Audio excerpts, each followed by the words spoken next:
So we've done addition and subtraction. Now let's move on to multiplying, rationalizing the denominator, and using conjugates with our radicals.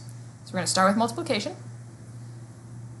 Here we've got the square root of 5 times the quantity 10 minus root 27.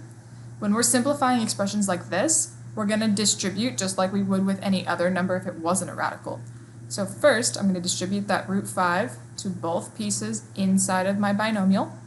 So now we've got 10 root 5 minus, now when we're multiplying radicals, it doesn't matter if they are the same radicand as long as they have the same root. So if we have a square root and a square root, we can multiply them. If we had a square root and a third root, we couldn't multiply them right now.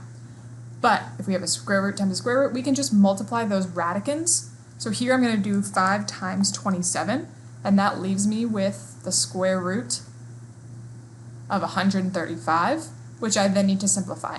You could also start by simplifying the 27 and then multiplying by the root 5, but then you might have to simplify again. So I'm just going to simplify at the end. So here, I know the factors of 135 are 27 and 5.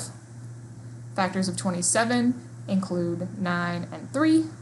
Factors of 9, we've got 3 and 3. So we've got a pair of 3's, and we have a 3 and a 5 left over. So that leaves us with this 10 root 5 that we already had, minus the pair of 3's goes to the front. Underneath the radical, we've got 3 times 5, which is 15. We can't combine these because they don't have the same radicand, so we're done. In number 2, we're going to, again, distribute that root 3 to both pieces. So now we've got the square root of 3 times 15 is 45, minus 4 root 3. I already know my factors of 45 are 15 and 3. I also know my factors of 15 are 5 and 3. We've got this pair of 3's with a 5 left over. The 3, the pair goes to the front, so now we have 3 root 5 minus 4 root 3. Different radicands, cannot simplify anymore. Now what if we have the multiplication of binomials? Here we're going to FOIL, if you would, first, outside, inside, last. So we're going to distribute the root 2 to everything in the second binomial, and we'll distribute the 6 to everything in the second binomial.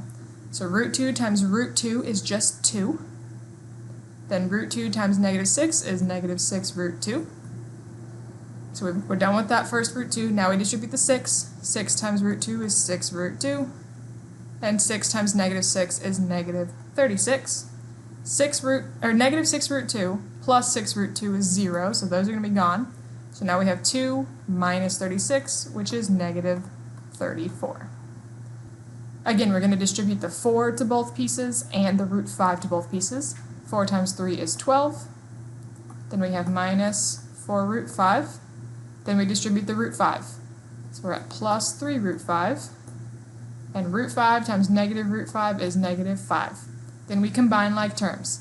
These two middle terms have the same radicand, and then we have these integers. So 12 minus 5 is 7. Negative 4 root 5 plus 3 root 5 is negative root 5.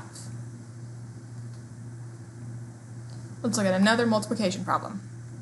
2 root 5 plus root 24, that quantity, times the quantity 2 root 5 minus root 24. When we distribute everything, we have 2 root 5 times 2 root 5. 2 times 2 is 4, and root 5 times root 5 is 5. So we have 4 times 5. Distribute the 2 root 5 to the negative root 24. We have negative 2 root and 24 times 5 is 120. Then we distribute the root 24, so we're at plus 2 root 120, and then minus 24. These middle two terms are going to be eliminated because we have opposite signs. 4 times 5 is 20, minus 24 is negative 4. And that's how we multiply radicals.